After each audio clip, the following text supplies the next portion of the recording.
মৃত্যু এক শিল্প, জীৱনৰ কঠিন শিলত কটা নিৰ্লোভ ভাস্কৰ্য। মৃত্যুটো এক চিৰন্তন সত্য, তথাপি আজি বুকুখন বৰ বিষাইছে। বুকুৰ মাজত এসাগৰ বিষাদৰ বেদনাৰে উপচাই আমাৰ মাজৰ পৰা তুমি ইমান সোনকালে আঁতৰি যাবা বুলিতো আমি ভবা নাছিলোঁ। কিন্তু নিষ্ঠুৰ নিয়তিৰ কি পৰিহাস।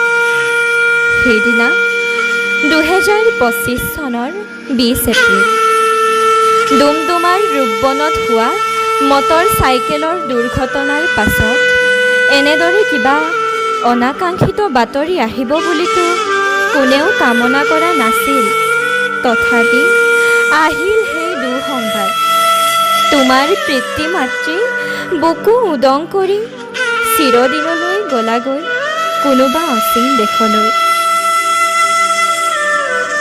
ফুটবলেই মোৰ জীৱন, ফুটবলেই মোৰ পৰিচয়। মোৰ উশাহত ফুটবল, বতাহত ফুটবল বুলি সপোন দি থক সকলোতে কেৱল ফুটবলৰ পাছত দৌৰি ফুৰা ল'ৰাটো আজি নাই। মা মা বুলি দূৰৰ পৰা চিঞৰি আৰু তুমি নাহা। মায়ে আজিৰ পৰা তোমালৈ আৰু বাট নাচায়। উকা হৈ ৰ'ব পদূলি। দেউতাৰ উকা মনটো আজি এখন জোন তৰাবিহীন শূন্য আকাশ। তুমি আকৌ হয়তো পুৰাবলৈ আৰু নাহা কোনোদিনে। তুমি এতিয়া কেৱল এক স্মৃতি। স্মৃতিৰ চাকনৈয়াত এতিয়া এটা নামে শিহৰিত কৰি তুলিব, যাৰ নাম নীৰৱ মৰাণ। নীৰৱতাৰ পৰিধি ভাঙি খেলপথাৰৰ মূৰত মাৰি পঠিওৱা ফুটবলৰ শ্বটটো তুমি থাপ মাৰি ধৰিবলৈ আৰু নাই। এতিয়া এখন তুমিবিহীন খেলপথাৰ। তুমি নীৰৱতাৰ মাজত নীৰৱে শুই আছা। চোৱাচোন আজি তোমাক চাবলৈ কিদৰে সকলোৱে আহিছে।